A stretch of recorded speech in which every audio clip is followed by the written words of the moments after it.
Welcome into the CHGO Blackhawks Podcast. It's Mailbag Monday. I'm Jay Zawaski with Mario Tirabassi. We're going to get to all of your Blackhawks-related questions. It's nice to be back in the studio. Yeah, for you. For the first time in, 10 days or whatever it's been for me? It has been a while. Yeah, it's been a long time. So good to be back here. It's nice to make the ride in. It was nice and easy today. Got myself some Pompeii for lunch. Get to see Lawrence. Oh, Pompeii. He's all dressed up. I'm not dressed up. He's got places to go. He's in his formal wear. There's a new guy I haven't met yet. Hey, new guy. Oh, that's Mike. Hey, Mike. Hi, I'm Mike. Jay. Mike's Good to awesome. meet you, man. Jay and Mario. Yeah, it's Hello. good. Nice, fun Mailbag Monday. Some stuff to talk about, too. Scott Powers had his What He's Hearing thing we can probably get to as the show goes on. I'm sure some of the questions will address some of those things as well. Tidbits and information. Yeah. So remember, by the way, today is the last day if you want to guarantee Father's Day delivery for our Father's Day sale at chgolocker.com. So if you want to save that buy one, get one half off offer, that runs through the 18th. But if you want to guarantee Father's Day delivery, guarantee, today is the day you must place your order by. So go to chgolocker.com, get that order in. You'll buy one, you'll get one half off. And if you order it by today, it will arrive in time for Father's Day. So jump on that sale. But remember, the sale runs through the 18th. But to guarantee Father's Day, do it today. CHGOLocker.com. I've got my OG CHGO shirt on. We got a bunch of new Hawks designs. Tons of cool stuff available at the store. So new Bear stuff is out. I saw the new baseball designs are there. So look, if you're watching us, chances are you know and love someone who's a Chicago sports fan. So hook them up. Go to CHGOLocker.com. And as always, Die Hard save. So become a Die Hard as well. All right, should we start firing off the questions here? We can officially start because Shirtless Dart Guy is Hoodie Dart Guy today, but he is out there firing up a dart, which means it is time to start our Mailbag Monday. There you go. Officially. Start calling him Connor Bedard. Connor Bedard. Shirtless Connor Bedard Guy. All right. Well, I guess if it's Mailbag Monday, we should ask some questions. Open up the mailbag. That sounds good. And we're gonna start with. You know what? I do want to go. That's an easy one to knock out right away. Okay, let's do that. That one from fine. Cole. All right, this is from Cole Wyatt. He says, who do you think will announce the Blackhawks' first overall pick on June 28th? Kyle Davidson. Yes, as it should be. Will always be the GM making the first round. The second round picks, it's a little less formal. That's when you see maybe some surprise appearances or just people who are, part of the scouting staff and front office. They make picks like that, but it's going to be Davidson first on the stage. After Gary Bettman gets booed for being a terrible GM, or a terrible commissioner, rather. And then Kyle Davidson gets cheered for being a great GM, and he'll select Connor Bedard. Don't worry about it. He will select Connor Bedard. I think people are remembering when Taves and Kane selected Henry Jokiharju. Yeah. That was the draft in Chicago, and it was the 29th pick. Yeah. It wasn't the same as the number one overall pick in a different city. So, you're not going to see any sort of Blackhawks luminaries out there making the pick for the Hawks. It will be Kyle Davidson. And look, it should be because he's the guy who got them to this point. Yeah. He's the one whose plan it is. And to get that ultimate prize earlier than expected, it's great for him. And, put him out there. It's going to be a fun moment. Can't wait to see it. If I was him, I'd be like, hell no one else is making that pick. Yeah, I'm making that pick. Nope. Yep. That's for me to do, not you. Go away. Unless it's Hossa. Then you had Hossa ascend. Hossa could make the pick. Into the building.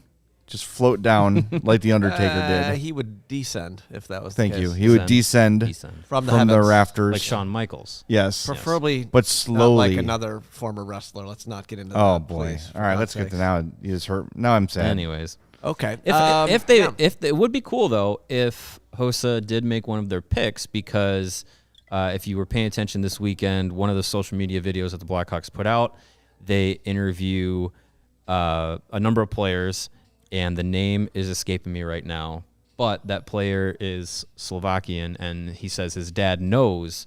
I saw that too. That is now going to bother me that I can't think of the guy's name right off the top of my head.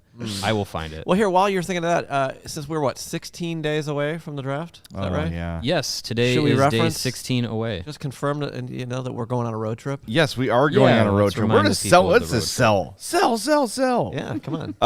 We want you to come with us, though. We want you to be with us in Nashville. And if you're going down, we're going to be there at Hopsmith. That's the Tuesday event, June 27th. Happy hour and meet up before the Hawks make history. I love that. Each ticket includes all you can drink from 1 to 4 p.m., food, and our new draft pick T-shirt. No one will guess what that could look like or whom that might represent. Yeah. Diehards get 20% off. But again, join us at Hopsmith in Nashville. That's Tuesday, June 27th. Happy hour and meetup. Go to allchgo.com/diehard-events to get your tickets if you're a diehard, or just go to allchgo.com, our event page, and buy your regularly priced tickets there. But we'd love to see you down in Nashville. We're going to be there all week. We are getting there Monday. We are leaving Friday early morning to come straight back to Chicago for development camp. So we're going to be there all week, and I know we're going to have a bit more of a informal meetup on Wednesday as well. Yep. Those plans are being finalized, but come down, come join us. It's going to be a great time. Samuel Hanzik. That is the name. There you go. See, I didn't give you time. Gotcha. So if he's there at 19 or wherever they pick in the first round again, that'd be cool if Hossa popped in. Sure. So he's not doing anything else. Nah. All right, so here we go. Hanging out. Let's continue Mailbag Monday, this trademarked brand that Yeah, we we've created created. that. No one can use originators. that. And this is the title of the show. I want to get to this early because I want to put a poll up in the YouTube about this. Good thinking. This is from Eric. He says, not sure if I missed this being discussed, but would you change the goal song from Chelsea Dagger? Okay. And if so, which song would each of you pick for a new one? We discussed this before. Was this last summer we had that Probably. big discussion? Sounds about yeah, right. We Yeah, it talked was a about year this ago, last yeah. summer. I think it will be changed eventually. I don't know if they do it this year. I think there's definitely an effort to kind of change over eras of hockey here in Chicago, and with the cup run, the modern day cup runs that the team went on, all of those players are now gone. The coach, the GM of those teams are gone for much different reasons. And I think, as part of the new faces that are coming in, the new era of young players that are going to be coming in, I wouldn't be mad if they changed it along with that new, kind of the new era mindset. If they kept it, I don't mind either, because it sticks with the Blackhawks as a recognizable goal song. But I know it also represents an era that I think the organization is trying to step out of and step into something new. So I wouldn't be surprised if it's changed this season, next season. I also wouldn't be surprised if they didn't touch it at all. I agree with everything you're saying, and part of me is let that be the song for that group. Mm-hmm. And even beyond the Kyle Beach stuff and all the bad things that have come out of that, I still think that belongs to those guys. Yeah. And with Taves and Kane gone, it sets up a nice opportunity to make the change.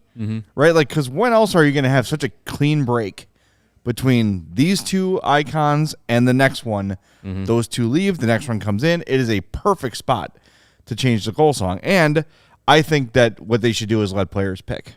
Yeah, I like that idea as well. It's funny.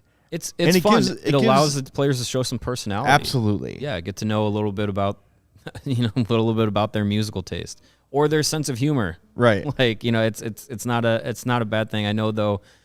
I think it was our friend Chris Dubiel, who's he does a lot of PA work, and he's on the technical side of things in hockey broadcasts. He's in our chat now. I think he's been the one that's pointed out how much of a technical logistical nightmare that would be to have individual songs for each player, because sometimes goals are reviewed, and you don't know who gets tipped or all that. Who gets stuff. the own goal song? Yeah, that's true. Yeah, right. You could do Womp, womp, I remember what they used to do. The Hawks would score, they would play You Shook Me All Night Long. And then usually the next stoppage would be the player song. Yeah. So Sharp Dressed Man or Sharp Johnny Be and- Good, yeah. or it would be, Rock You Like a if it Hurricane. was very clear, it would kind of be a part of that, and then they would fade into the new song. Yeah. So there's ways to do it. But yeah, I mean, of course it's complicated, but get yourself a Roadcaster. Come on. Love Yeah. my Roadcaster. There you go. It's Shout the out to best thing I ever bought. I Just think hit if the button. I think a good way to transition from Chelsea Dagger to something else is to kind of do something like that, where players, if they want to choose something else, you play Chelsea Dagger and then you fade into the player song after it's confirmed or whatever. You could do both. And yeah, if players don't want to have a song, then they don't get a song. And then if you want to transition to, now our new song is this, or this is our new whatever, you can do it that way as well. I just think eventually it's going to change. Right. It will. And it just feels like if you're going to do it, here's a really easy spot to justify it. So, I mean, I know me personally. I hated that song in real life before it became the Blackhawks goal song. And so then it became the Blackhawks. Did it goal change song. your opinion celebrating 3 cups to that song? Oh no! I mean, I tolerate it now as it's what I just like. It's a terrible song in real life. Yeah, it's not the it's not the best musical accompaniment. No, it's not a good song. No. It's not the best pop song ever written. you should get Drops of Jupiter. Now that we're should be the talking. next Hey, there you I go. see where you're going with that. That's a callback. Everybody Wow. just sings along. That is a callback Yeah, from that's a great one. I don't know, who knows when that's from. but That's yeah. a Train song, right? Oh, That that's is true. definitely Nice. a All Train right, song. sure. Oh yeah. for That was sure. the song that made them big pop stars. There you go. Yeah. I don't know. Okay, so we're done with that. Yeah, I mean, What- I'm what just would be not, I'm not your- passionate about it either way. What would be your Yeah, goal that's song? the question. Is what? My goal song? It's Yeah. Raining Men by the Weather Girls. No. Like for the Blackhawks. For like, Oh, what for would you Jay. replace it with? Boy. I let the players pick. That's the route I would go. Yeah. I don't know. I'm not cool enough. You're I'm the old. players now in this scenario. But I'm so 45. make a Like, pick. no one wants my feedback on Yeah, it. I want you to play. I want you pull to up pick my the national. Spotify list like, and see what sparks know, my interest. Althea by the Grateful Dead. Just a nice 25-minute live version. Like, you know what I mean? Like, I'm the wrong guy to ask what a goal song would be. But I always think about, like, wrestling entrance music. That's different. Yeah. Yeah, know. just break the glass for That's Austin. a nice I glass just, shatter. yeah, maybe I'll use the Shawn Michaels as my goal song. That's a good one. That'd be fun. That's a good one. It's a sexy boy that toy. gets the crowd going. Boom, Yeah. boom, boom, boom, boom, boom. McLovin says use a Chicago-related band. Fallout Boy. Hey, there Smashing you go. Pumpkins. Everyone loves that. You know, I actually when we did discuss this like a year ago, I was trying to come up with a good Chicago band, and I want it to be new because you don't want to the Pumpkins. Sure, they were cool in the '90s, but again, let's try and You got update to it. cater to the kids. Yeah, and I don't know which way to go. There's a band named Dead, D-E-H-D. Terrible spelling. That's spelled wrong. It is. They are an awesome band, but I don't know if any of their songs work. But they are like pretty upbeat and all that good stuff. Horse Girl. There's They're young, definitely a they're lot cool. of good hip hop coming out of Chicago, but I don't know how much of the intersectionality. I'm never of going to a hockey game and again. Hip hop goes. the They play the hip-hoppity. The Sabres. I don't know if they still do it. It was at least last year or the season before. They had a remix of like "Let Me Clear My Throat," and I loved how that sounded after they would score goals the few times that they did. Have a Chicago artist come up with one for you. Just do better than the Dallas Stars one. Oh yeah, Dallas Stars. just- Dallas. no. So original. And that I is love it. that is ministry. At least Al Jorgensen, I believe, does that Dallas Stars song. Get Al Jorgensen. so I mean, you're in Dallas. You asked Pantera to do your goal song. What are you doing? You would think, right? Get the Cowboys from Hell on it. Yeah. They'll take care of it. What are you doing? Jesus. Stars, you idiots. Yeah. Anyways, Yeah, but I mean, like, I don't know. I think people oversell the like. It has to be a song from a band from Chicago. No, it doesn't. It has to sound doesn't cool. have to be, It has to but- sound cool. you could definitely Yeah. find. You could find a local tie-in, make it fun. I think like Zero by Smashing Pumpkins is a timeless rock song Hell yeah. that would totally work. But that sounds almost like a Taking the Ice sort of a song. Yeah, Versus a goal song. celebratory something. Yeah. Mm-hmm. Yeah. I like Kayla's "I Came In Like a Wrecking Ball." That's a good one. Sure. Sure, yeah, Something why real not? Yeah. slow just to throw people I off. came in like a wrecking. Yeah. Okay. Yeah, All right. why not? Okay, we can move along. But there is a poll in the chat, and Would right you now, change the song? would you change? Should the Blackhawks move on? Currently, no is Move just on. barely leading. Well, I mean, it is Very a 50-50. decisive or divisive topic amongst Blackhawks fans. Like, I feel like I'm not going to be shocked if that's split 50-50 by the end of our show. I would like to know the Venn diagram of people who don't want to change it and want Patrick Kane back. Is that just a circle? Because I think there's just It's people pretty that just close, don't yeah. like change. Yeah. Like, No, this is how it's always been. This is how it should be. This is what I remember. I love it. Why change it? Yeah. And then there's people that are like, give me the next thing. Mm-hmm. And that's how I am. Like, new era. Give me an era. Give me a marker for an era. I'm fine either way. But I mean, because I see the let's move on, let's do something new, let's, let's have a new marker for the next group of players that are going to come through, and hopefully the next group of memories that you make with the team. But also, I mean, I think you're right to say that like the song is tied to that run and those players, but it's also like, it's become a Blackhawks thing, so it could stay tied to the org, and I don't think many people would have a problem with it. I just want to say one thing as an aside. It's time to get Here Come the Hawks back featured in games. Yeah. Like you never hear it at all anymore.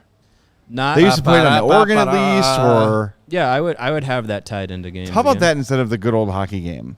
Yes. Before every game. You're going to a hockey game, so that song must be played at least once before the game. Every hockey game I have ever gone to that has had music or anything has played that song. Here Come the Hawks is a great song. Every single game. Yep. I don't know. I agree. It's not the greatest song either, but it's apparently required.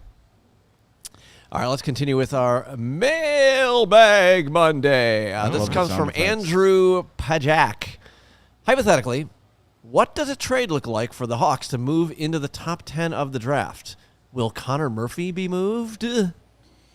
It's going to take a lot. Yeah, it feels that way. It's feeling less likely. Yeah, and I feel like Kyle Davidson, in his comments at the draft combine, really dropped some doubt of them moving up because, as you know, it takes two teams to make a trade, and teams in the top 10 are not going to back away from the opportunity to get a high-end first-round caliber player for less than a huge price tag. And, I know the Blackhawks and Vancouver connection has been played out a lot. There's no reason that door should be shut, but I think that's 11. And that's at 11. Fair, yeah, that's not even top 10. I just think you're going to have a hard time convincing a team for a fair price, quote unquote, to move out of the top 10. I don't see it happening. And from what Kyle Davidson said, it kind of feels like that 19th pick. The more that we get closer to the draft, the more I'm feeling they're going to either make that pick or they're going to move back. The less I'm feeling like they're going to try and move up. They can try. I don't know if they'll there's succeed. 3 or 4 guys they kind of value equally at 19, then why not trade back 2 spots to pick up a 4th or whatever? Yeah. I think it makes sense. But I think that top 10 is very unlikely. The Vancouver thing is feeling less likely because the more I think about that, like even if Vancouver has to move Besser or Garland or whoever, it's not the same as moving Mrazek. Like those guys have value. Right. There are good teams that would want those guys and look at them as not horrible assets to take on. You're not gonna trade 19 for 11 and Besser, and that's gonna be it. No, there's no way not at all. There's no way. You're gonna have to give up something of value. Yeah. Lesser value than your top players or top prospects, but you have to give up something that you're gonna be like, to make that kind of deal work. You're gonna give up something that you're gonna be like, oh, well, that kind of sucks to lose that asset or that player. Yeah, those guys are good and young. Peter Mrazek was bad and old and expensive, and they had to move that deal. Right, like that. They're not comparable. Yeah. So, yeah. Question in the chat from Bedard's Burner: Why are we trying to move on from the 3 Stanley Cup era? It's one of the all-time great sports stretches. Embrace it and enjoy the memories. Yeah, we do, but I think at some point you've got to. The new era is here. It arrives in 16 days. Like I mean, the 85 Bears were great too, but it's time to move on. The 2015 Cup was 8 years ago. Mm-hmm. 8 years ago. It was a long time ago as far as sports time frames go. And yeah, I mean, every player that was part of that run is now gone. You have young, exciting, upcoming prospects like Lucas Reichel, Frank Nazar, Kevin Korchinski, et cetera, coming in. You have Connor Bedard, on deck to be part of that group. I don't think it's necessarily a move on thought process. It's more of like, hey, let's bring in a new vibe. Let's embrace the future instead of looking back to the past all the time. And look, those memories. You can celebrate the past, and nothing's going to change your memories. That's what our show Friday was about. That's what it was about. It was the 2010 Cup. It was the 13-year anniversary. Yep. We look back on that all the time. But like, at some point, like I'm excited about the future. I've talked about those three teams for the last 13 to 8 years, whatever you want to say. 8 to 13 years. Like, I'm good. Like, it's great. I'll never forget it. I'll remember most of it fondly, but I'm really excited for what's coming in a couple months. That's more exciting to me than looking back on anything. As the mighty Coach Ditka once said, my friends, the past is for cowards and losers, as he signed yet another endorsement check for a championship he won almost 40 years ago. Yeah. All right, gentlemen, let's go to showtime. What do you think Isaac Phillips' future with the Hawks looks like? I think he has looked interesting thus far. What do you think it would take for a trade with Vancouver to get the pick? Oh, yeah, we did that. My bad. I'm an idiot. Let's move on. How about this from Tom? No, we can answer Showtime's question because they have asked it many. Again, okay. Here's now. This is I'm gonna bone to pick with you guys. If you've already answered this, why are you sending the file? I think because people don't listen to every podcast. Okay, that's important for us to remember as hosts. That not everybody listens to every 5 episodes every week. Well, if they did, we wouldn't get the same questions over and over. Oh, right. And Isaac Phillips is an important part of the team next year, theoretically. So I think that the interest in him is valid. And I'm excited to see what he has to do too, because I'm trying to remember a Hawks prospect defenseman with like his measurables of size and speed and athleticism and puck moving, and like he kind of checks all the boxes. Yeah. And like, I'm not saying he's Brent Seabrook. He's not, but that's like kind of the only guy that really comes to mind that had all of those things. But I think Isaac Phillips probably a little bit better of a skater entering the league than Brent Seabrook was when he entered the league. Now, Seabrook obviously got very good at skating, and it was one of his assets. Despite not being a very speedy, he was an efficient skater. Yeah. But I just really like, you look at Isaac Phillips, you're like, that's an athlete. That is a guy who's going to be, if you saw him walking down the street, you'd be like, that's somebody.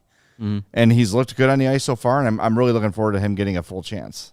Yeah, I think he should get a much longer look in the NHL this year than he has in the last 2 seasons.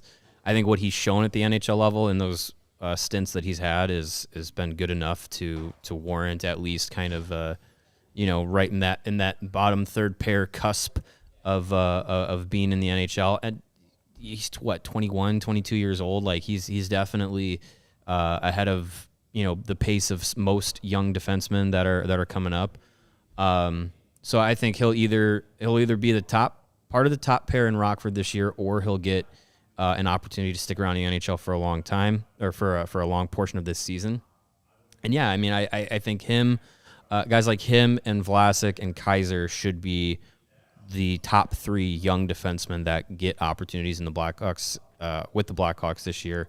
You also got Alec Regula as well in that mix, because then you're going to have guys like Nolan Allen and Ethan Del Mastro, most notably, coming into Rockford. So the timeline of these guys is going to start to get pushed as more young talent makes its way into the professional ranks. So, yeah, I think Isaac Phillips checks a lot of great boxes. I think his upside is probably a really solid number 4, number 5 defenseman. Can't have enough of those. And he's a good kid too. So it's all around. It's a good person that you want to have as a hockey player in your organization. So yeah, I think the Blackhawks should definitely give him a little bit of a run this year. It's also a huge opportunity for him because, like you said, he's a couple years ahead of the real solid defensive prospects the Hawks have. So he's got a head start. So he's got this year to kind of prove himself. And then kind of going back to the Connor Murphy question that someone had that we didn't get to yet. If Isaac Phillips emerges and has a really good year and looks like an everyday NHL player, then maybe somebody like Connor Murphy, they're more likely to trade. Right now, I don't think you can do that because you don't have enough proven NHL talent on D. Yeah. Plus, he's a great leader, great guy, longest tenured Hawk, all those things. But Phillips, I'm sure, knows, all right, this season's my best shot. Because I've got Korchinski and Delmaster and all those guys you mentioned nipping at my heels. And if I don't come out and impress and earn an everyday or close to everyday role this year, I'm going to get leapfrogged by 2, 3, maybe 4 guys next season. And then what? Right. So He's got to make the most of this. I'm confident he will. I really like his makeup. Again, I don't think he's going to be a career number 1 or 2 defenseman, but a solid 4 or 5, that'd be great to have with all the assets he has. I'll take that in a heartbeat. Yeah. So I just really hope that he comes out, ready to go, ready to prove his place and earn it. 100%. Okay, now we're going to get to Tom Quinn's question. He says, do you see the Hawks doing a deja vu trade with Toronto with Matt Murray like they did with Mrazek, one of the lower second-round picks for pick number 28?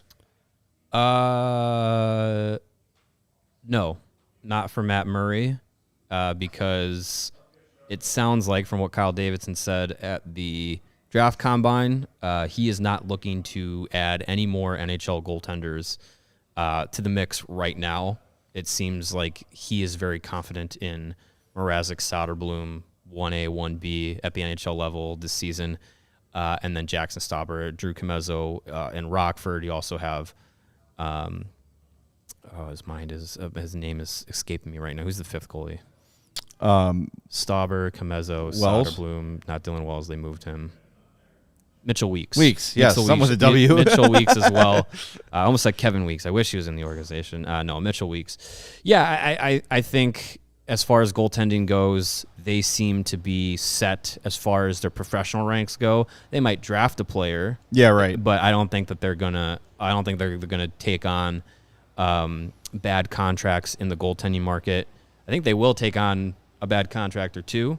I don't know if that happens at the draft or later this summer.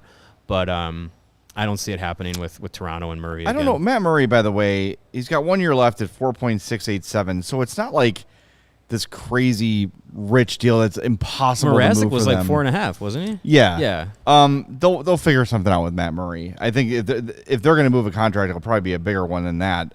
And to get the 28th overall pick, there's no shot. There's no shot they're going to give up that and Matt Murray just to get rid of $4.5 million. Yeah, probably because they don't have they would not have a pick then until the 5th round of this draft. Right, without something coming back like a second or so. So I wouldn't imagine that deal gets made. But I do think taking on money is definitely an option that Davidson's gonna go for this offseason. Narfin says, I'd rather the Hawks had 3 goalies because Mrazek is going to get hurt, and more than likely whoever comes up to back up Soderblom is going to sit on the bench a lot of those games. Well, I think that's not the worst thing either, because Soderblom is going to be your like 1A or B, and they're probably going to split time anyway.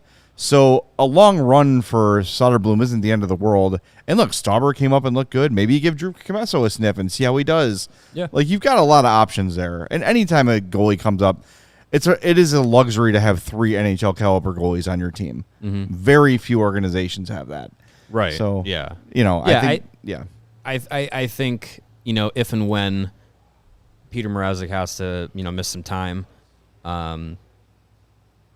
I think bringing up a guy like Stauber is not a bad option, because I think what they want to try and accomplish is give Drew Commesso as many opportunities to play in Rockford next year, kind of like what they did with Soderblom. I know he came up and played about a dozen games because of injuries, but I mean it was Stalock and Mrazek that were getting injured back and forth. So I know he got some more games than maybe they planned, but I think Stauber has played well in Rockford, played well in his time in Chicago. If he has to come up and play a backup role, I think that's completely fine, because I think the organization wants Drew Commesso to play as many games as he can, so that eventually, in the near future, Soderblom and Commesso can 1A, 1B it at the NHL level, and you can feel confident in that pairing. Yeah, and Erica's saying, no, don't rush Commesso. It would be a spot start here or there. Yeah, it's not going to be a long run by any means. It's not, here, go ahead, now you're an NHL goalie. They did it with Soderblom 2 years ago. He had a couple starts a couple years ago. Yeah, he like 2 or 3. Yeah, and then they ease him in and bring it in. Before we move on to more questions, Oh, and Bijan says Darren Payne can be number 3. There you go. Yes. Take him from between the glass and put him down Yeah. the ice. There you go. Holy jumping! Just keep his pads ready. Yeah, there you go. Just have him broadcast in pads. Yeah. We want to remind everybody, though, that the ComEd Energy Efficiency Program is committed to helping families and businesses in the communities they serve by helping manage energy usage and lower energy bills now and into the future. That's right, Jay.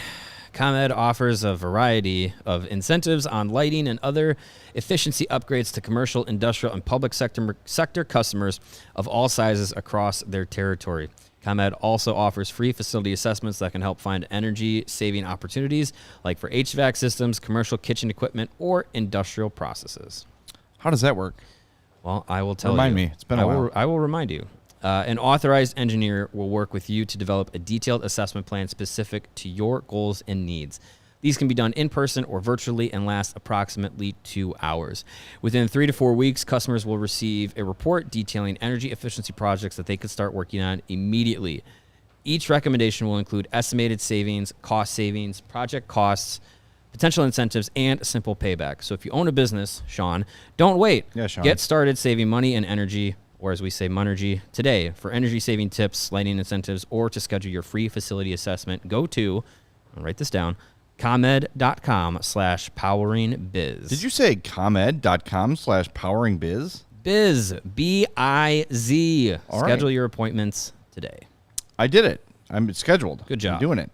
Hey, light the lamp during the hockey playoffs with DraftKings Sportsbook. New customers can make a $5 bet and score $200 in bonus bets instantly. Download the Sportsbook app, the DraftKings Sportsbook app, and use code CHGO. That's code CHGO only at DraftKings Sportsbook. Remember, you've got Game 5 tomorrow night.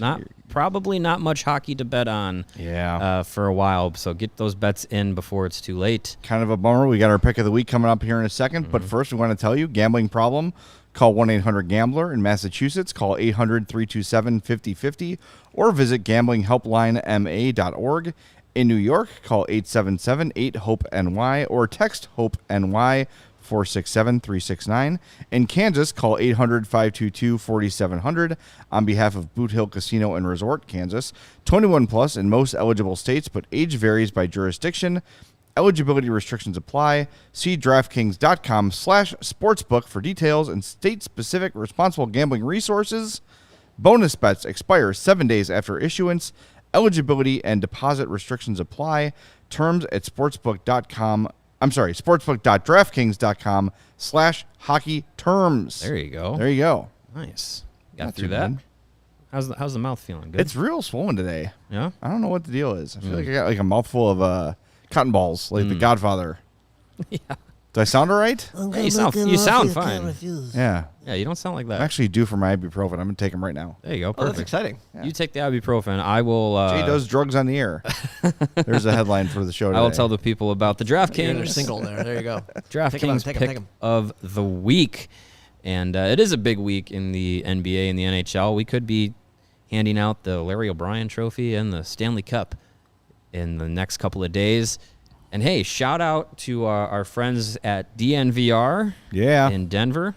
They're about to potentially celebrate. Yeah, preferably tonight because I have the Nuggets in 5 on DraftKings, and I would like that to pay out. There you go. Otherwise, I'm not a good gambler. Hey, that's what we're going to bet on. We're going to bet on the Nuggets to raise the banner, as it says here on the DraftKings app, the quick same-game parlay built just for you.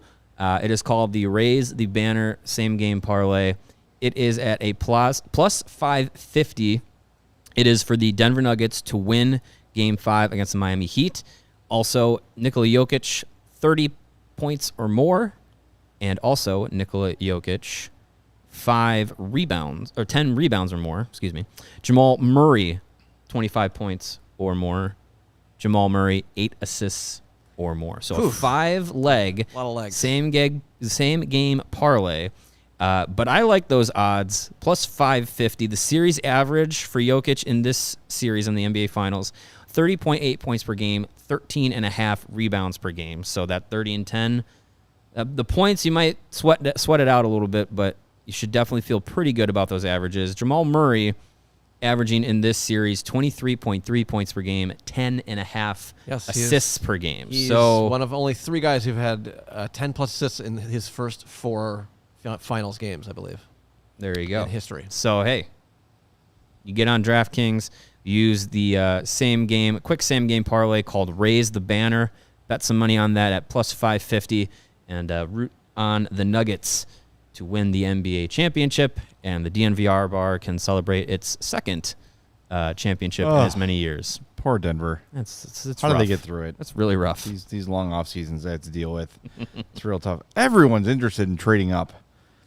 Cubs Rule Sports wants to know, what are the percentage odds that the Hawks move up? 13. I'll say 6.9. Yeah, I don't know. Nice. I don't know. Here's what I'll tell you is Kyle Davidson has been, and I know we're not used to this with the Blackhawks. Kyle Davidson is telling you what he's going to do. And relatively transparent. Telling you we would like to move up. We don't know if it's going to be a possibility, but we have all the assets we need to do whatever we want to do. Yes. So just sit back and enjoy it. At some point, just sit back and enjoy it. Yeah. Because you can stress and Don't worry crunch your all the little numbers heads and about all these random trade scenarios you're seeing on the internet. They're not real. right until they are. Until they are. Right. Yeah. It's all just people like us and you just kind of, connecting dots that maybe exist, maybe don't. Spitballing. Yeah, that's it. It's spitballing. Sometimes for but clicks, sometimes if for I was fun. betting if the Hawks were trading up, I would bet against it. I would put, like we said earlier, I feel like the percentage chance of them moving up is lower than the percentage chance of them using the 19th pick or trading back. Yes. But not significantly so. Yeah, There you go. see. Throw some more gas. They will pick, I'm going to say this. They will pick twice in the first round. Okay, I like that. That I will put my Mario Tirabassi guarantee on, which take it for what it's worth. Yeah, okay. Not much, but Love it. All right, getting back to the mailbag. This is from Larry Price. He is at What Are You Doing 34. He says, do you see the Blackhawks using one of their higher picks to trade for a prospect or a very young player to get an immediate injection of younger talent? I feel like that would be a better route than going for high cap guys. See, now, I think that, and he's sort of mentioned that too, I think that trading for a younger player is a possibility. I don't think they're going to trade 19. Again, we have to get specific here about who we're talking about. right. Right? Like, because 23, 24-year-old star players aren't dealt very often. Right. So it's a pretty limited sample size we have to go off of historical trades, right? You can look at Teuvo Teravainen when the Hawks traded him and Brian Bickle to Carolina. Yeah. But you had to move that Bickle deal too, which is something the Hawks would be in position to do. But you've got to go team by team and find out which teams are in that sort of a situation. And when that happened, that was on nobody's radar. The Bickle Teravainen thing. What did they get until back like in that day? That day you started to hear like they might have to give up Teravainen to get rid of Bickle. I'm like, and someone said to me like, there's no way in hell they're giving up Teuvo Teravainen to get rid of Bickle. Just keep Bickle, and they did it. Well, and it worked out well, didn't it? for Carolina. Yeah. Yes. Yes, it What did Carolina give up in that? A second round in 2016 and a third in 2017. So, yeah, I mean, and Teravainen was a young, up-and-coming, top-end prospect.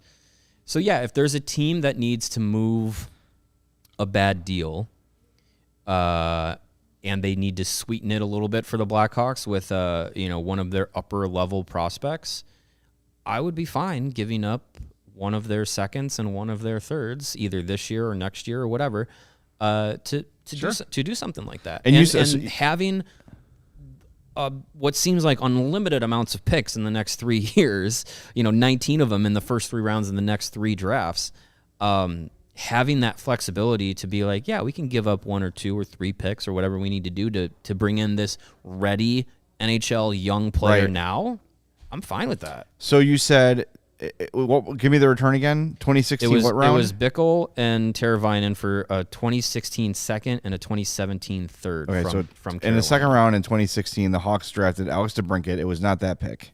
Was it the Chad Chris pick? It was Chad Chris, or it was Artur Kuyamov. Neither of whom have ever played for the Blackhawks. Right. And then what was the 2017 return? Third round pick. Okay, let's look at that. I'm going to guess they traded it. Chicago took Oh, no. Andre Alter-Barmakian, who they traded for Marc-Andre Fleury, if you remember that. Wasn't that the same guy? No, that and was... Evan Barrett was that 90th overall pick. Evan Barrett was the Carolina pick? It doesn't say so, but that would make sense, right? Carolina 2017. Yeah. Early third or late third? Late third. Yeah, that makes sense. Yeah, I mean, no, they traded Michael Hakkarainen. Oh, same thing. For Fleury. But yeah, I mean, all of those players from those picks never played for the Blackhawks, except, none of them. Remember, Kyle Davidson said it a couple months ago. In your typical draft, you get one NHL player. Yep. That's the reality. Yeah. And when we talk about gathering all these assets and everything, that's why he's doing it, because he's increasing the chances of NHL players. I saw something in my drug-induced haze last week, kind of projecting the careers of all the Hawks prospects, and it was, of course, From Wally? very numbery, Yeah. which leaves no room for like work ethic or conditioning or any of those things. It's all just projection. TW. But like Yes, basically exactly. everybody sucked. I thought that was from Jay Fresh, except though. Connor Bedard. I think I know the thread you're talking about from our friend Wally, who runs Shy Prospects. Great job, on by the Twitter. way. Does a fantastic Awesome. job. Yeah, but that projection and information was coming from a mixture of Jay Fresh data and from Top Down Hockey. It is very numbery. It is very it skews way to the analytics side. But I think there's got to be some grace given to those things. But I think for the most part, it is a pretty decent projection. But it's short term. You can't use that for career, because so many things can change. Right. Based on who you play with, who's the coach, injuries, all those things. How many times have we seen, late blooming careers turn into, potentially Hall of Fame players? Like, Sure. Projecting an entire career is such a just shot in the dark. So yeah, I think there's a better chance than not that the last 3 draft classes of the Blackhawks, 1 by Kyle Davidson, 2 by the former GM, are going to produce more than just 1 NHL player per draft. So I think running on that momentum going into this upcoming draft and the year after, it again goes back to the point of like being really excited for the future, because I think you're gonna get a couple draft classes where you get 1, 2, 3, 4 actual legit NHL players. Like you take that any chance you can get them. And remember, and Nick says this here, Reichel's analytical stats aren't very good, but he's going to be a special player, mark my words. Patrick Kane was never really an analytic darling either. Patrick Kane, when you look at his analytics, he drags teams down when you put them into the computer because of his analytics, because you can only max out so much offensively, and his defensive deficiencies, which he's had his entire career, make him one of the worst analytical players in a long time because of how bad he is defensively. But his skill set is so unique and elite, especially at the peak of his career, that you can't replicate that offensively. Right. So there's only so much you can compute I see too, on. like when you're talking about even like the very, very basic analytics of like Fenwick and Corsi, where Kane would drive. He was very great at like the one and done scoring chances. Yeah, you didn't see his lines like peppering. Mm-hmm. He would get the puck, get into zone, maybe some tic tac toe, one great scoring chance, and it shifts over. Not a high volume player, but it's because the quantity or the quality of those chances were so high, and he usually played with guys who finished them. So you weren't getting 4 shots on a shift. You were getting 1, and you're getting a goal. Right. So yeah, it's again the middle ground between super analytics and eye test, I think, is where you got to kind of that's the sweet spot. Things. Exactly. Yep. Are we diving back into the mailbag, gentlemen? I think we should. Let's dive back into the mailbag. Let's do it. And this is from Berkey. Hey. Could you guys do a redraft show using our first round picks from the last 10 to 15 years? Why would we do that? For example, oh God, taking Byram and Zegras over Doc at 3. That would be fun. Maybe let's pin this tweet for August. Redraft. Which year do you want to redraft? We'll do some redrafts. Redraft the 2019 draft. Yeah. You know, when you look at it though, we could redraft the lottery picks and Hughes went number 1 correctly. Yep. Right. Kapokaka went number 2. Mm-hmm. He has 1 more point in 29 more games than Kirby Dach. Mm-hmm. Bowen Byram, Stanley Cup champion, defenseman, very good. Alex Turcotte went 5th, only 12 games, no points. Moritz Seider's been good. Dylan Cousins been good.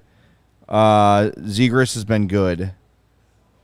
Matthew Boldy's been good. Caulfield's been great. That's another guy who fell because he's small. I'm telling you, people. Yep, small king. Quit sleeping on us short kings. Yep. But, I mean, Doc would probably still be... Doc would be in the top 10. Top 10? 7, 8? Probably in there? Yeah, because look at what he did with Montreal this last season. I think that's starting to chip away at the iceberg of his potential at the NHL level. Now, is he going to be the Ryan Getzlaf that he was kind of, I don't want to say put on a pedestal for, but he's got to be healthy. He's got to be healthy. That's his biggest problem. Health and confidence can go a long way for a player. And they go together. Because when you're feeling like I can get hit and not get hurt, you're going to play in a more confident way. I would love to go back to right before the shortened 2021 season.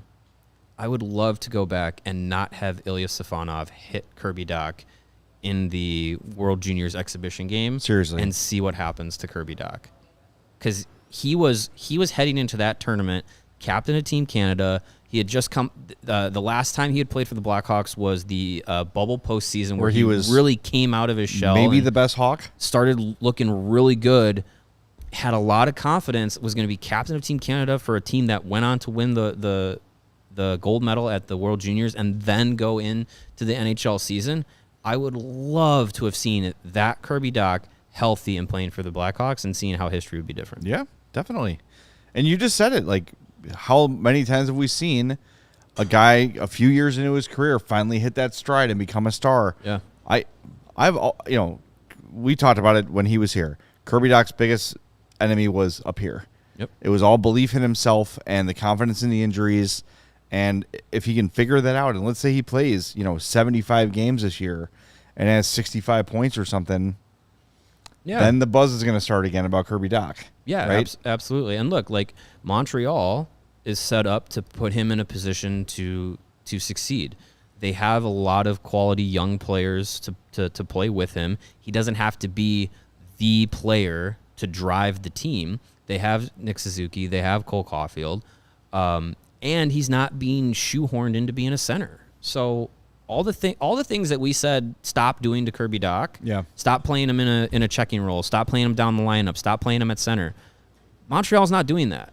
And lo and behold, as long as he's healthy, he's doing pretty fine. 38 points in 58 games last year. Yeah. So you have an organization that is handling him the right way. You have a fan base that really believes in him. That can only be good for him. So I want to get a comment from the chat from Hoplight224. He said, what did Davidson do to, quote, get them to this point? He didn't even manage the tank right. He got extremely lucky in a draw. That is all. Last year, he moved the Hawks from the 25th overall prospect pool to 5th in one summer before a game was even played. They've got several of the top prospects in hockey without Connor Bedard. Have some of your ibuprofen, please. I don't know how he didn't manage the tank right. He traded everything he could. They finished 1 point out of being dead last. Right. I don't know. I think there's just people that just don't like him because he didn't used to punch people in the NHL. Sure. And if you're not some old meathead, you're not a valid GM. He came into the position with a plan of stripping the team down, being bad, and playing the lottery. And they won. Right. That was his plan. And by the way, had they gotten a second or third pick, this rebuild would still be on track. They would still be just fine. With, Fantilli or Carlson or Smith or whoever they would take in that spot, or Mitchkov. That's just... Would it be delayed by a year or two? Probably. Bedard's that shortcut, as Chris Peters said, but he's done everything he said he's going to do. The people that are still hating on or skeptical of Kyle Davidson are in the group of I just want to be mad at something. Or they're just completely not paying attention. That too. Yeah. All right. Next. Anyways. Well, okay, let's go next to Alex Divvy, who says, when do you think Philip Kurashev is going to get an extension? I would hope it's a bit more long-term now. When do you think? Oh, wait. Yeah, it's coming. Yeah. It's on the off-season checklist. It's going to happen. Done. There should be no concern about that. He's young. His arrow is pointing up. There's no reason that he won't be signed. I don't know how long of a deal that they'll go. I think the organization likes Philip Kurashev. So I think you can. And the other thing too is with Kyle Davidson, he has the ability to plan for years down the road. So yeah, would you like to see Kurashev get a longer term deal? Sure. Do they have to do that? No. Like if he comes out with like a, I don't know, 2-year, $2 million and change deal, I think that's completely fine because you I believe would keep holding his RFA rights because he's still not to that age range yet, and you give him some rope to kind of find that health and consistency again that he needs, and when he had that consistent play, had that consistent position in the lineup, his play started to elevate. So I think the organization believes in him. I think they don't need to overextend on Philip Kurashev, and keeping the flexibility with the cap and everything open is a better option to have for a team that the Blackhawks aren't contending yet, so they don't need to be cap constrained. So yeah, Philip Kurashev this summer, probably a shorter term, but a decent amount of money too, because hey, he's part of the getting to the cap floor too. Yeah. Yep. Whatever they do with him, I'm happy. I know he's still got we all very much like Philip Kurashev, but there is still a lot that remains to be seen from his game. Sure, he's got to be more consistent. So I don't think you need to give him 5 years or $5 million or anything like that. But no, you could if you wanted to. I would, yeah, sure. But I would not sweat that. He's going to be back. Yeah. One way or another, and it won't be a 1-year deal. I don't think. No. I think 2, maybe 3, but probably wouldn't. I think by the time that his next deal is done, I don't think he'll be at UFA status. I think they'll keep it to where he's still an RFA. Right. So, yeah, probably 2 years. Yep.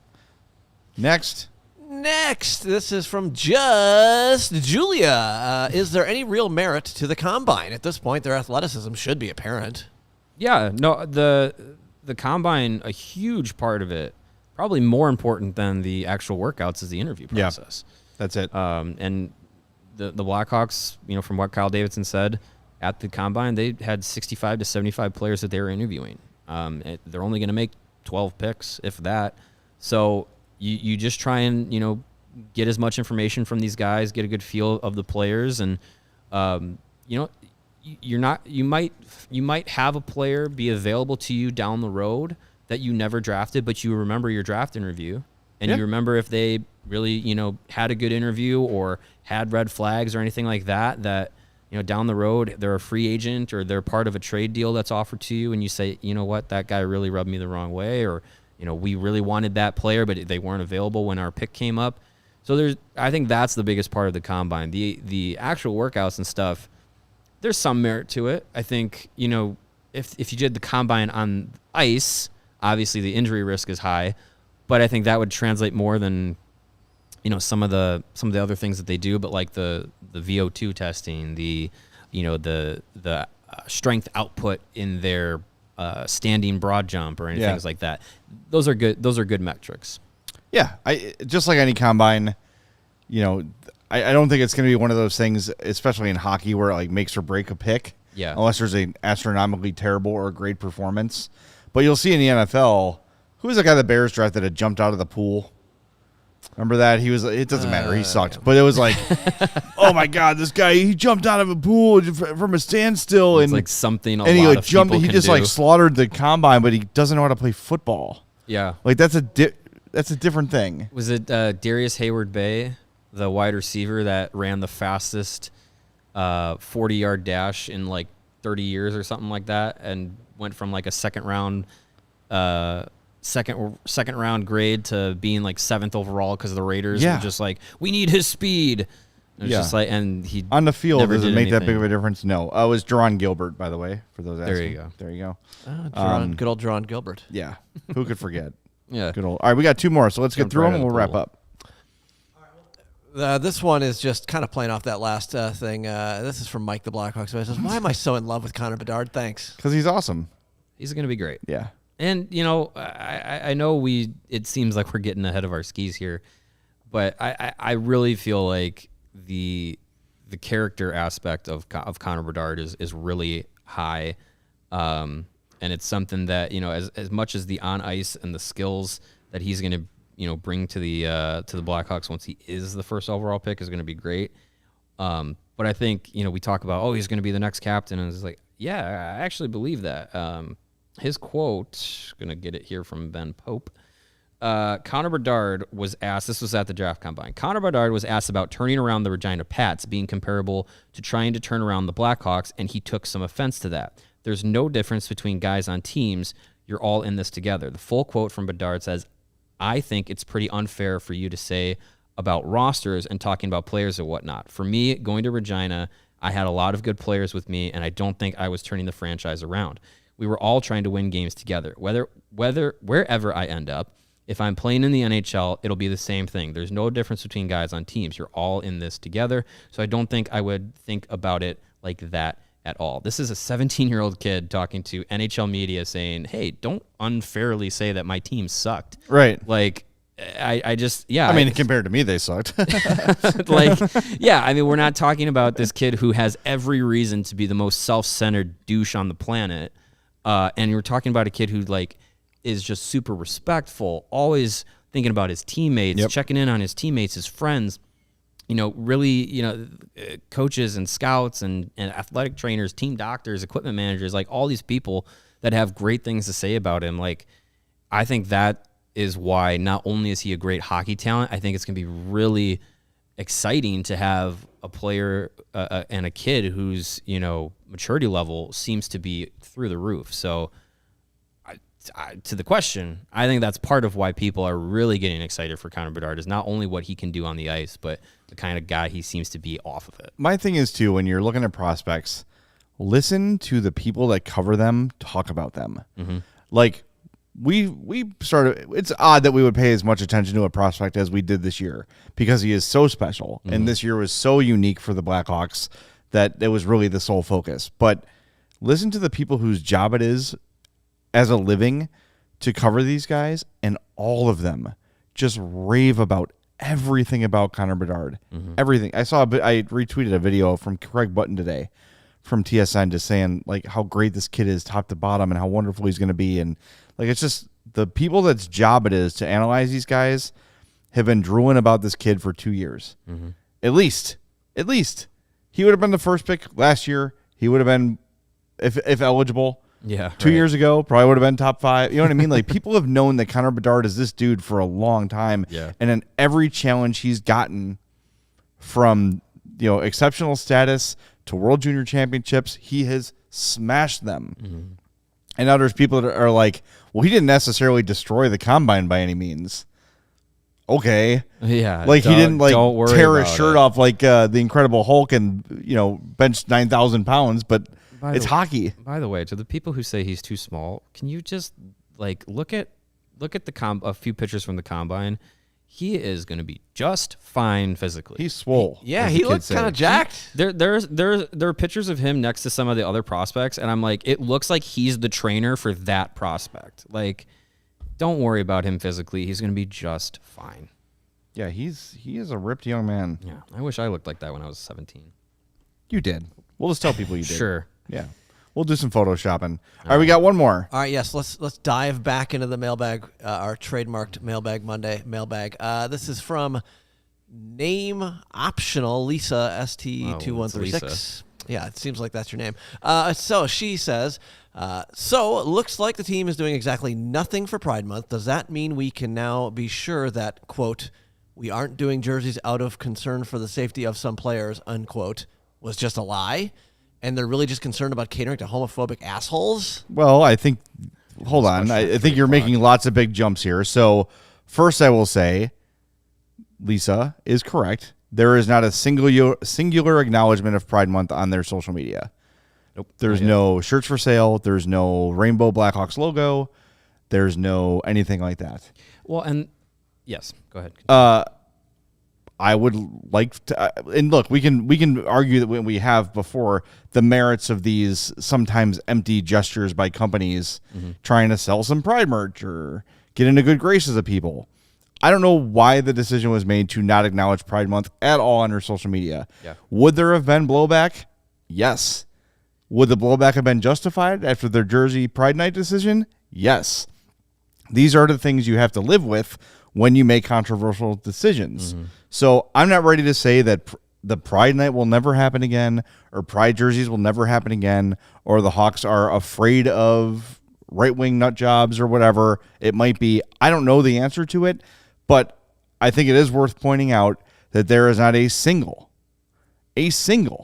tweet, image, anything acknowledging Pride Month on the Blackhawks social media. What it means, I don't know, but that I'm just stating a fact. I agree that there should be, especially after how Pride Night went this last season, there should be some sort of concerted effort to do a little bit more than they've done, which has been so far zero. But I think to the vantage or to the point of the Blackhawks view, if I'm not mistaken, the last 2 or 3 June's Pride Months, they have been one of the last in the league to do anything on social media. So I don't think it's necessarily a negative thing coming from the organization. I think it's maybe part of their social strategy to wait until maybe around the Pride Parade, which happens late in the month in the city of Chicago. That is I'm being fair to the team. Sure. Personally, I think, like I said, especially the way the Pride Night events went this year, I think you need to be visible. You need to be doing more, even if it's just saying this is what we're doing out in the community to help fundraise or to help, bring visibility, whatever. If you want to promote what the Blackhawks are doing to help and to be visible and to be supportive, I think that's what you should do more than just, we're going to change the logo to be a rainbow. If you want to highlight what you're doing concretely, that's going to go further than just changing things. So I would like to think the team is doing more than nothing, but from an outside perspective, I've seen it. I've seen nothing. So that's right. What's in the brain right now. So I would hope that they would do more. I would hope that they would be better. But we'll see. Look, actions, right? And like you said, changing a logo is one thing, but actually doing things in the community. And I know they had a joint release, press release with the other teams in town about gun violence earlier, probably later last week, actually. Cool. Do something. Put your money where your mouth is.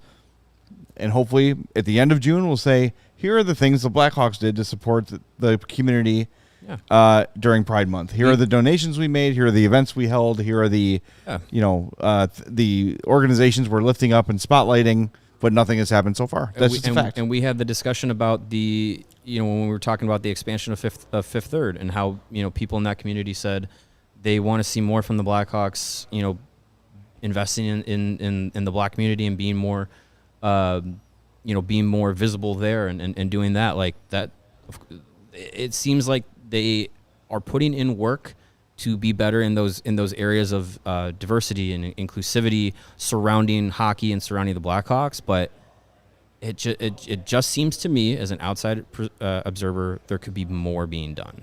Yeah. So I don't know. We'll see what happens. All right. That made us run a little long, but that's okay. I want to remind everybody, it's summer, almost. Not officially, but almost officially summer. It doesn't feel like it today. So if you're still looking for a hoodie, you need one today, Foco.com. Looking for some shoes, signs, bobbleheads, Foco.com. Go into a Cubs game or a Sox game, get your Aloha shirt, your straw hat, your polos, your bags, everything you need for a game at Foco.com. Looking around our set, you can see all the really cool stuff that Foco has given us, those bobbleheads behind us, some of the merch on our bookshelves, all that great stuff.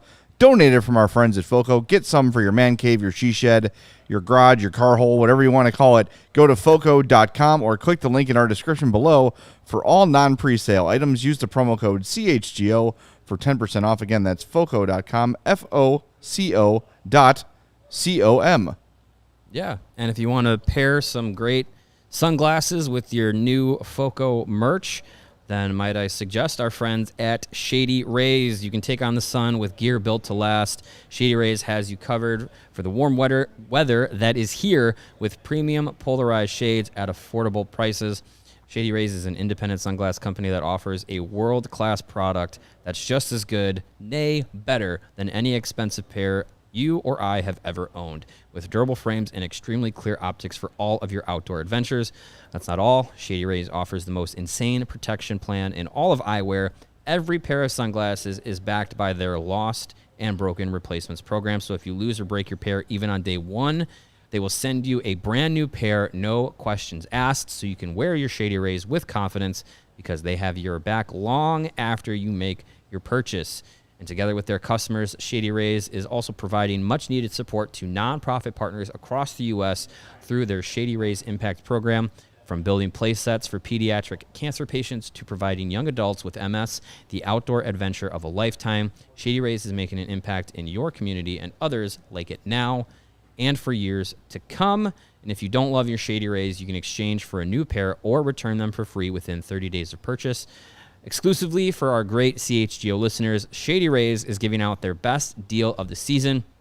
Go to shadyrays.com, use the promo code CHGO, and you're going to get 50% off of 2 or more pairs of polarized sunglasses when you buy them together. By my math, that is buy one, get one free. So go to shadyrays.com, use the promo code CHGO, and try for yourself the shades rated 5 stars by over 250,000 people. All right, real quick, some breaking news from Elliot Friedman. Oh, boy. Looks like the Rangers have their new coach. You want to guess? Is it Joel Quenneville? It is not Joel Quenneville. Oh, hey, who is it then? Peter Laviolette. Ah, yes, of Reach course. into the recycle bin and pull out a guy. Oh, look, it's Peter Laviolette again. Peter Laviolette, yes, the guy who's riding one Stanley Cup for 20 years. Yep, there you go. All right, Sweet. That's it. All right, make sure you smash that like button on the way out. Make sure you are subscribed to our YouTube channel. Say Joel Quenneville. Nope. Ooh, all right, Laviolette. What else? Like leave us a review. Well, I was just gonna say that Oh, wow. we wanna we update had the our poll? the poll question.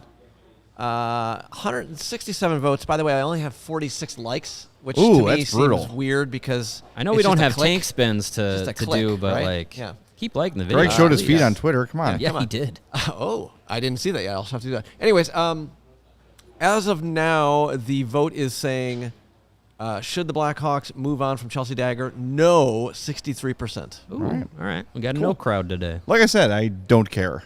My whole thing is like I'm indifferent one way or the Right. other. Change would be fine. Keeping it the same would also be fine. Yep, absolutely. All right, back tomorrow, full power, Full strength. Greg's here.